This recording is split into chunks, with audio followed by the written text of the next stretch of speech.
আসসালামু আলাইকুম রহমতুল্লাহ। সকলকে পবিত্র রমজানের শুভেচ্ছা। আমাদের ইউরোপে প্রায় প্রায় না 5 রোজাই গেল এবং চাঁদের উপস্থিতির উপর বিশ্বের অন্যান্য জায়গায় 4 রোজা চলছে। পবিত্র রমজান সকলের জন্য বয়ে আনুক অনাবিল আনন্দ। রমজান সকলের জন্য একটা সুন্দর পৃথিবীর উপমা হোক এবং মুসলিম কমিউনিটির যারা আমরা আছি এই রমজান থেকে একটা শিক্ষা নেই, যাতে আমার দ্বারা অপরের কোনো ক্ষতি না হয়। সেটা হোক একজন মুসলমান, হোক একজন অন্য ধর্মী, হোক যে কোনো প্রাণী। তা আমরা আজকে যেই লাইভের কথা বলা, আমাদের একটা নোট দেওয়া ছিল। সেই নোটটা হলো, কমুনে যারা আমরা রেসিডেন্স চাচ্ছি, ওই বাসায় রেসিডেন্স বা আলোচ্য দিচ্ছে না, কারণ পূর্বের যারা রেসিডেন্ট ছিল তাদেরকে এখনও ক্যান্সেল করা হয় নাই। এই ক্যান্সেল প্রায় 1 বছর, 1.5 বছর, 2 বছরও চলছে। এখনও পর্যন্ত ফাইল কনক্লুশন হয় নাই বিধায় নতুন বাসা ভাড়া নেওয়া বা এমনকি বাসা খরিদ করার পরও আপনি যদি রেসিডেন্স না দিয়ে থাকে আপনাকে, প্রশ্নটা হলো আমাদের এটা, তাহলে অবশ্যই আপনারা আমাদের অফিস ভিয়া কাপুয়া কোয়াত্র তর্পিণীতারায় যোগাযোগ করতে পারেন। গত 12 তারিখের ডেমনস্ট্রেশনে এই বিষয়টা খুব বড় করে চাপ সৃষ্টি করা হয় জেলা প্রশাসকের বরাবরে, যিনি বিষয়টাকে ইমিডিয়েট পৌরসভার সাথে আলোচনা করবেন বিষয়টা সমাপ্তি করার, পজিটিভলি শেষ করার জন্য। এই একটা বিষয়। এরপর আসি 12 তারিখের যে ডেমনস্ট্রেশনে আরও কতগুলো বিষয় নিয়ে আলোচনা হয়, তার ভিতরে একটা ছিল 10 বছর কন্টিনিউ যেই রেসিডেন্স চাওয়া হয় এবং সামান্য গ্যাপ থাকলে সেটা তারা রিজেক্ট করতেছে। এই ঘটনাগুলো যদি হয়ে থাকে আপনারা আমাদের অফিসে যোগাযোগ করতে পারেন সেটার রিট পিটিশন করার জন্য, অথবা আপনি যে কোনো আইনজীবীর সাথে যোগাযোগ করতে পারেন যদি এরকম কোনো রিজেক্ট করে থাকে তাদের ভাষ্য, যে তাদেরকে যদি সেটার গ্যাপ পূরণ করানো দেখা যায় তাহলে সেটা পুনরায় তারা বিবেচনা করবেন। যাই হোক, বিষয়গুলো এরকম নয় যে নতুন সেই 12 তারিখের ডেমনস্ট্রেশনের জন্যই এই ধরনের একটা সাকসেস। অবশ্যই ডেমনস্ট্রেশন যারা অংশগ্রহণ করছেন তাদেরকে ধন্যবাদ। আইন সবসময় ছিল, শুধু ডেমনস্ট্রেশন আইনটাকে সহজভাবে অ্যাপ্লাই করার জন্য একটা পথ করে দিয়েছে। তা আমরা সেই হিসাবে বলবো যে 12 তারিখের অবশ্যই ডেমনস্ট্রেশনে যারা অংশগ্রহণ করছেন তাদেরকে আন্তরিকভাবে ধন্যবাদ। পুনরায় অন্যান্য কিছু কর্মসূচি আছে, সেটা আমরা পরে বলতেছি। তার পূর্বে কিছু প্রশ্ন ছিল, 2-1টা প্রশ্ন, অনেকবারই এগুলোর আমরা উত্তর দিছি, তারপরও যেহেতু প্রশ্ন করছেন সেটা। প্রথম প্রশ্নই আপনারা করতেছেন, যেটা হলো রোম প্রেফেক্তুরায়, নাপোলি প্রেফেক্তুরায় কবে ডাকবে। ডাকা শুরু হয়েছে, আগেও আমরা বলছিলাম এপ্রিল থেকে তারা শুরু করবে, তবে একেবারে খেজুরের রস যেমন পরে, যাদের খেজুরের রস চিনেন তারা বিষয়টা এক ফোঁটা এরকম। রোমে সম্ভবত মাত্র 30 থেকে 35টা ফাইল ওকে করে তারা কনভোকেশনের জন্য আসতেছে। নাপোলিতেও ফাইল রেডি হচ্ছে, সে একই ব্যাপার, হয়তো 10-15টা ফাইলের কনভোকেশনের ফাইল রেডি হয়েছে তাদের ইন্টারনাল যেই ইনফরমেশন মিনিস্ট্রি থেকে। আরেকটা ভাই প্রশ্ন করছেন যে 6-7 মাস আইটিএল বা ডিটিএল বা ইন্সপেক্টরের দ্বারা ফাইল আটকা, সেখানে কি করা যায়। সেটা প্রায় আইটিএল বা যেটাকে ইন্সপেক্টরের লাবরও বলি, প্রায় জায়গায় এই ফাইলগুলো আটকা হয়েছে এই কারণ তারা এখনও পর্যন্ত ফাইলের রেজাল্ট অফিসিয়ালি নিতে পারে নাই। অফিসিয়ালি নিতে পারে নাই কথাটার অর্থ হলো এরকম, অ্যাকচুয়ালি আইনগত যে কথাটা সেটা হলো এটা, আপনি যদি আমার বিপক্ষে কিছু বলেন, অনলাইনে কি আছে সেটার উপর আপনি সিদ্ধান্ত নিতে পারবেন। এটা পৃথিবীর সব বিচার বিভাগের একটা নির্দেশনা আছে। অনলাইনের রিপোর্টের উপরে আপনি ইনকোয়ারি করতে পারবেন, তবে কোনো সিদ্ধান্ত নেওয়া যাবে না। মানে সহজভাবে বলতেছি, আপনি অনলাইনে দেখলেন, অর্থাৎ ইন্সপেক্টরের লাভরও অনলাইনে দেখলো নুর আলম সিদ্দিকী বাচ্চুর রেজ্জিত নাই, অর্থাৎ আমার রেজ্জিত নাই, অনলাইনে দেখলো। এই অনলাইনের উপরে সে সিদ্ধান্ত যাইতে পারবে না, সে ইনকোয়ারি করতে পারবে আছে কি আছে না। সুতরাং সেই ইনকোয়ারির জন্য ইন্সপেক্টর পাঠাইতে হবে, ইন্সপেক্টরের রিপোর্ট দিতে হবে। সাধারণত এই ধরনের রিপোর্টগুলো নিতে হইলে যেই জনবল দরকার, সেই জনবল ইন্সপেক্টরের লাবরের কাছে নাই। ফলে এক একটা ফাইল 6 মাস 7 মাস 8 মাস ধরে হ্যাঙ্গিং অবস্থায় আছে। তা আমরা বলবো যে আসলে এই সমস্যাগুলো সমাধান করার জন্য আমরা যেটাকে মনে করি, রাজপথে আন্দোলন ছাড়া অন্য কোনো পথ নাই। যেহেতু তাদের সময় ব্যয় হচ্ছে, ইটালির একটা আইন আছে, 60 দিনের ভিতরে যদি আপনার কোনো অফিসিয়াল কাজের উত্তর না করে সেটা পজিটিভ দিতে হবে। এখন এই পজিটিভটা কখন পাওয়া যায়? 60 দিনের ভিতরে যদি উত্তর না করে, তাহলে সেটা হইল একমাত্র, আবার বলতেছি, রাজপথ। গত 12 তারিখে উপস্থিত সংখ্যা একেবারে ন্যূনতম ছিল, একেবারে ন্যূনতম। যারা উপস্থিত ছিলেন বাংলাদেশ কমিউনিটির ম্যাক্সিমামই কার্তা সৌজন্য এবং ইটালিয়ান পাসপোর্টধারী। এই সমস্যায় কতজন ছিলেন সেটা আপনারা নিজেরাই জানেন কে ছিলেন। যারা আমারটা দেখতেছেন তারাও হয়তো আপনারা বুঝতে পারবেন কে সেখানে গ্রহণ করছেন বা করেন নাই। তারপরও জানি সোমবার দিন কাজের দিন, সুতরাং সেখানে আপনাদের হয়তো কাজের জন্য সমস্যাটা ছিল।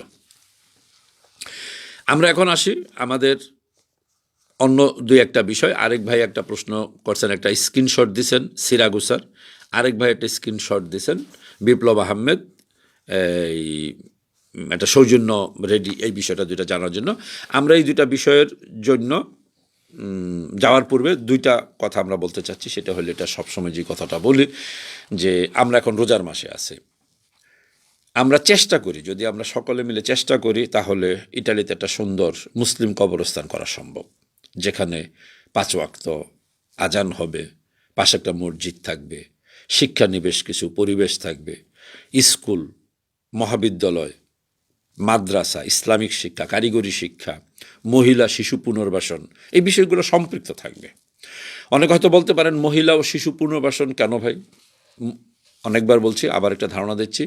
মহিলা ও শিশু পুনর্বাসনের বিষয়টা হলো এটা, যে আমাদের এখানে অনেকেই আছে খুব ইয়াং বয়সে বিধবা হচ্ছেন বা সেপারেশন হচ্ছে। সেপারেশনের সময় 2-1টা শিশু নিয়ে 2-3 বছর 4 বছর 5 বছর, তার একটা অবশ্যই একজন মহিলা সেপারেশন হইলে বা বিধবা হইলে সাথে যদি 2-1টা শিশু থাকে যার বয়স 5, 6, 7 বছর। আসসালামু আলাইকুম রাহমাতুল্লাহ। এটা একটা ইসের কি বলে, একটা মিনিট, আরেকটা লাইন, পরিবেশ থাকবে, স্কুল, মহাবিদ্যালয়, সরি, মাদ্রাসা, ইসলামিক শিক্ষা, কারিগরি শিক্ষা। ওকে, একটা লাইন ডবল হয়েছিল, যে একজন মহিলা আসলেই 2টা শিশু নিয়ে যদি 3-4 বছর হয়, অবশ্যই একটা সমস্যার ভিতরে পড়ে। আমরা সেই বিষয়টা কি চেষ্টা করতেছি, কবরস্থান প্রকল্পের ভিতরে যেহেতু বিশাল জায়গা থাকবে, সেখানে ওই অবস্থায় যদি কোনো মা বোন কোনো বিপদে পড়ে তাকে প্রোটেকশন করা, তাকে সহযোগিতা করা, এবং সেই শিশুগুলো, যে শিশুগুলো মনে করেন 5 বছর 7 বছর 10 বছর, ইটালিতে যদি সরাসরি সরকারি সাহায্য চাওয়া হয় তাহলে তারা কাজা ফ্যামিলিতে নিয়ে যাবে। তো স্বভাবত একটা প্রশ্ন থাকে, স্বভাবত প্রশ্ন, একজন মুসলিম শিশুকে আমরা কাজা ফ্যামিলির ইটালিতে দিতে গেলে সেখানে পরবর্তীতে সে 18 বছর 20 বছর পর যখন সেই ফ্যামিলির থেকে বাইর হবে, সে কোন সংস্কৃতি বা কোন ধর্ম বিশ্বাস নিয়ে বের হবে, এটা একটা প্রশ্ন থাকে। সেই কারণে আমরা মনে করি যে আমাদের উচিত হবে প্রতিটা ধর্মীয় লোক, সেটা ইসলাম হোক অন্য যে কোনো ধর্মের হোক, সে যদি ধর্মীয় বিষয় চিন্তা করে তাহলে অবশ্যই তার একটা গাইডলাইন থাকা উচিত, যে আসলে আমাদের এই কমিউনিটিটা কীভাবে যাবে, কীভাবে চলবে। তো সেইভাবে আমি অনুরোধ করব, আসুন আমরা চেষ্টা করি, যদি সম্ভব হয় আমরা এই কবরস্থানে 50 টাকা 100 টাকা করে পার্টিসিপেট করি। আবার বলতেছি, আমরা প্রায় 1.5 লক্ষ লোক, আমরা যদি 1 লাখ লোকও 100 ইউরো করে পার্টিসিপেট করি, মনে করি ইটালির একটা হক আদায় করলাম, 1 লক্ষ লোকও যদি 100 টাকা করে দিয়ে দিই, তাহলে কিন্তু 10 মিলিয়ন টাকা হয়, 10 মিলিয়ন টাকা, এবং সেই সম্পত্তি খরিদ করা সম্ভব, তাহলে সেখানে কাজ করা সম্ভব। যতক্ষণ পর্যন্ত আমাদের কাছে এই ফান্ডটা না হইতেছে সম্পত্তিটা খরিদ করার মতো, ততক্ষণ পর্যন্ত আসলে আমরা একটা জিনিস কি বলে চালু করতে পারতেছি না। সহজভাবে উদাহরণ দিচ্ছি, তারপর আবার চলে যাচ্ছি ইমিগ্রেশনে। আমি উদাহরণটা এরকম যে, মনে করি একটা সম্পত্তির মূল্য 10 টাকা, মানে মনে করি 10 মিলিয়ন ইউরো। এখন এই 10 মিলিয়ন ইউরোর সম্পত্তিটা যদি এই মালিক পক্ষ সামান্য পয়সায় দেয়, মনে করি 5 লক্ষ বা 1 মিলিয়ন টাকা দিলে সম্পত্তিটা সে ভোগ দখল করতে দিল, আমরা আস্তে আস্তে টাকা দিব। কিন্তু মালিক পক্ষের কথাটা হলো এটা যে, আমরা যে কাজটা করতে যাচ্ছি সেটা হলো কবরস্থান করতে যাচ্ছি। সুতরাং যদি কোনো কারণে 1 মিলিয়ন টাকা আমাদের কাছে আসে, সেটা নিয়ে যদি মালিক পক্ষকে দেই, মালিক পক্ষ যদি রাজিও হয়, কথা হলো এটা যে তিনি যদি দেয়, আমরা যদি চুক্তি করি, পরবর্তীতে আমরা টাকা দেব। এখন একবার একটা সম্পত্তিতে কবর দিলে, একটা কবরস্থান চালু হইলে, সেই সম্পত্তি যারা খরিদ করতে চাইলো তারা যদি খরিদ না করে, সে কবরস্থান কে খরিদ করবে? প্রশ্ন হলো এটা, মালিক পক্ষের কথাটা হলো এটা, এবং যুক্তিসঙ্গত কথাটা যে সেই সম্পত্তি তো ভ্যালু বাড়বে না, কারণ কবরস্থান হলে অন্য কোনো কাজ সেখানে করা যাবে না। সেই হিসাবে মালিক পক্ষের কথাটা হলো যে, পূর্ণ পেমেন্টের কমপক্ষে 3/1 পেমেন্টের যদি একটা ফান্ড হয়, তাহলে হয়তো তার সাথে একটা আলোচনা করা যায়। আমাদের কাছে সামান্য যে ফান্ড আছে, সেই ফান্ড যেভাবে দিচ্ছেন আমাদের কাছে সেটা গচ্ছিত অবস্থায় আছে, এবং এ পর্যন্ত যত খরচ হয়েছে, সেই যেটা 50 টাকা, 100 টাকা, 500 টাকা যারা দিচ্ছেন, সেখান থেকে ফান্ড খরচ করা হয় নাই। ফান্ড খরচ করা হয়েছে যারা সদগায়ে জারিয়ার মতন দিচ্ছেন, অর্থাৎ কেউ 5,000 দিচ্ছেন, 10,000 দিচ্ছেন, কেউ 3,000 দিচ্ছেন, অ্যাটেনশন, সেইটা কর্জ হিসাবে দিছে ইসের জন্য, কি বলে, এই কবরস্থানের জন্য। সেই ফান্ড করা হয়েছে। ইন জেনারেল যারা দিচ্ছে 100 টাকা, 50 টাকা, 20 টাকা, 200 টাকা, এই জেনারেল ফান্ড ধরা হয় না, সেটা যেইভাবে আছে সেই অবস্থায় আছে, 1 সেন্টও সেখান থেকে ধরা হয় না। এনিওয়ে, আমরা আপনাদেরকে অনুরোধ করব যে, যদি সম্ভব হয় আপনারা একটু সহযোগিতা করেন, আল্লাহর রহমতে হয়তো একটা কবরস্থান এখানে সৃষ্টি হতে পারে। এবার আসি আমরা আমাদের ইমিগ্রেশনের যেই বিষয়। এক ভাই সিরাগুসার থেকে একটা পোস্ট করছেন। আসলে আপনি যে পোস্টটা করছেন এটা আমরা ক্লিয়ার না এটা কিসের পোস্ট, তবে আপনার যেই পোস্টটা দেখা যায় সেখানে ধারণা করা হচ্ছে আপনার সৌজন্য সংক্রান্ত কোনো বিষয়, হয়তো আপনার সৌজন্য জন্য ফিঙ্গারপ্রিন্টের জন্য আপনাকে ডাকা হয়েছে। এরপরে আবার আরেকটা পোস্ট দিচ্ছেন একই ভাই, সেই পোস্টটার অর্থ হলো আপনার সৌজন্য রেডি আছে, কিন্তু এটা সানাতইরার সাথে কি সম্পর্ক না কি তা বলতে পারি না, সৌজন্যের কথাটা বলতেছি। সৌজন্য রেডি আছে, সুতরাং আপনি আরেকটি SMS পাবেন, কবে নাগাদ আপনি গিয়ে এটা উঠাতে পারবেন। সহজ বিষয় এই বিষয়টা, এর বাহিরে অন্য কোনো প্রশ্ন নাই। তা আমরা যেই কথাটা বলবো সেটা হলো এটা, আগামীকাল রোববার এই আমরা রুমের ভিতরে যারা আছে তাদেরকে আমন্ত্রণ জানাচ্ছি, বাইরে থেকে আসা সম্ভব না, আর যদি সম্ভব হয় আপনাদেরকে আমন্ত্রণ জানাচ্ছি। রোববার ভিয়া কাপুয়া মসজিদে উম্মাতে ইফতারের ব্যবস্থা করা হয়েছে। ইফতারের ব্যবস্থা করা হয়েছে, আমাদের সবাইকে চেনেন, ধূমকেতু 2য় প্রজন্মের আমিনুল ইসলামের পক্ষ থেকে। একই সাথে 23 তারিখ শুক্রবার মুন্সিগঞ্জ বিক্রমপুর সমিতির পক্ষ থেকে ইফতারের ব্যবস্থা করা হয়েছে। আগামীকালকে আলোচনা বৃহত্তর ঢাকা সমিতির ইফতার 1 মেতে করার জন্য। এখন 1 মের বিষয়টা হলো কেন এটাকে ধরা হয়েছে, যেহেতু মে দিবস, এটা আমাদের প্রস্তাব বৃহত্তর ঢাকার কাছে, আগামীকালকে তারা ফাইনাল দেবে, তারা মে দিবসে করবে না পূর্বে করবে না আগে করবে। আমাদের এই কারণে মে দিবসে আমরা বৃহত্তর ঢাকার কাছে অনুরোধ করছি মে দিবসে করার জন্য, কারণ এটা শ্রমিক দিবস। তাহলে আমরা যারা ইউরোপে, বিশেষ করে ইটালির কথা বলছি, যেহেতু আমরা ইটালিতে আছি, ইটালিতে যারা মুসলিম ওয়ার্কার, এই মুসলিম ওয়ার্কারের রোজা রাখার পর তিনি যখন কাজ করে, এই রোজা অবস্থায় তার কিছু ধর্মীয় ফান্ডামেন্টাল রাইটস থাকে, যেমন মাগরিবের সময় যখন হবে তার ইফতারের সুযোগটা দিতে হবে, এটা মালিক পক্ষের দেওয়া উচিত। এই বিষয়টাকে রাষ্ট্রীয়ভাবে রিকগনাইজড করার জন্য, যে একজন মুসলিম ওয়ার্কার যদি রোজা রাখে তাহলে মাগরিবের সময় তার একটা ব্রেক দেওয়া উচিত, এটা তাকে স্পেশালি কনসিডার করা উচিত। এই কারণে মে দিবসটা যেহেতু শ্রমিক দিবসে শ্রমিকের ইফতার অধিকার, কথাটা এরকম, শ্রমিকের ইফতার অধিকার নিয়ে বৃহত্তর ঢাকাকে আমরা অনুরোধ করতেছি, 1 তারিখ খোলা মাঠে আমরা ইফতারটা করি। আমাদের স্লোগানটা হোক শ্রমিকের ইফতার অধিকার, উন্দিরিত্ব পের রোত্তুরা দেল দে জুনো দিরিত্তে দেই ল্যাবরেটরি, এই ধরনের একটা শব্দ হবে। আমি ইটালিয়ান এক্সপার্ট না, অবশ্যই যারা ইটালিয়ান খুব ভালো পারে তাদের থেকেই আমরা এই স্লোগানটা নিব, বা আপনারা যারা ভালো ভাষা জানেন তারা এই স্লোগানটা দিতে পারেন। থিমটা হলো এটা, শ্রমিকের ইফতারের অধিকার। এই শ্রমিকের ইফতার অধিকার বিষয়টা নিয়েই আমরা ইফতারটা মাঠে নিতে চাচ্ছি। আমরা বৃহত্তর ঢাকার কাছে আপিল করছি, বৃহত্তর ঢাকা যদি আগামীকালকের মিটিংয়ে তারা এটাকে অ্যালাউড করে তাহলে হয়তো 1 তারিখে হবে, আর না হলে তাদের কার্যকরী পরিষদের কর্মকর্তারা সিদ্ধান্ত দেবেন যে তারা কোন দিকে যাবে, আগে পিছিয়ে কবে করবেন। এবার আসি আমাদের এই মাইগ্রেশনের ব্যাপারে। মাইগ্রেশনের বিষয়টা আমরা বারবার বলতেছি, তারা কাজ করতেছে খুব ধীরে সুস্থে, বিশেষ করে রোমের কথা বলতেছি। আর ফ্লুসির যেই বিষয়টা হয়ে গেছে, প্রকৃতপক্ষে ফ্যামিলি ভিসা, এই কাজের চাপ, তারপরে আছেন আপনার চিত্তাদিনাংসা, এরপর আসছে হইল রেগুলারাইজেশনে অর্থাৎ সানাতরি যেটাকে বলি, তার উপর আসছে পড়ছে হইলো আবার ফ্লুসি। এই 4টা কাজ একটা অফিসের দায়িত্বে পড়ছে এবং অফিস স্টাফ সেই সেম স্টাফ। ফলে তারা এই বিষয়টা নিয়ে মন্ত্রণালয়ের সাথে আলোচনা করতেছেন, তাদেরকে স্টাফ দিলে অর্থাৎ অতিরিক্ত স্টাফ যদি দেয়, জনবল দেয়, তাহলে তারা কাজ করতে পারবে, আর নাহলে ধীরে ধীরে কাজ করবে। এখন এই ধীরে ধীরে কাজ করবে, প্রচুর সময় নেবে, এই জায়গাটা সম্ভবত পলিটিক্যালি আমাদের ব্যবহার করা উচিত। অর্থাৎ যেহেতু হোমস মিনিস্ট্রি জনবল দিচ্ছে না, আর অফিসগুলো বলতেছে জনবল না হলে আমরা করতে পারবো ধীরে ধীরে ধীরে ধীরে। তাহলে ধীরে ধীরে কাজ করতে গেলে আমরা একটা হিসাব দিছিলাম যে প্রায় 23 বছর লাগবে, তবে 23 বছর না লাগলেও 3-4 বছর লাগবে। আমরা যে হিসাবটা দিছি 23 বছর, সেটা না হলেও এই অবস্থায় যদি থাকে, নর্মালি কাজও চলে, 3-4 বছরে শেষ হবে না। যেহেতু 3-4 বছরে শেষ হবে না, কেন শেষ হবে না? কোথায় জনবলটা নাই? তার ইনকোয়ারি করার জনবল নাই। অ্যাটেনশন, তার ইনকোয়ারি করার জনবল নয়।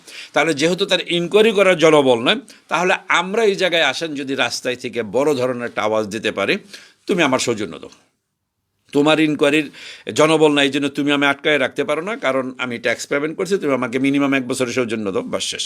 আমরা এই জায়গাটায় চাচ্ছি বড় ধরনের একটা চাপ সৃষ্টি করার জন্য। তারপর বলছি, আমাদের উপস্থিতি যদি খুব কম হয় তাহলে কিন্তু আসলেই কোনো বিষয়ই সাকসেস হয় না।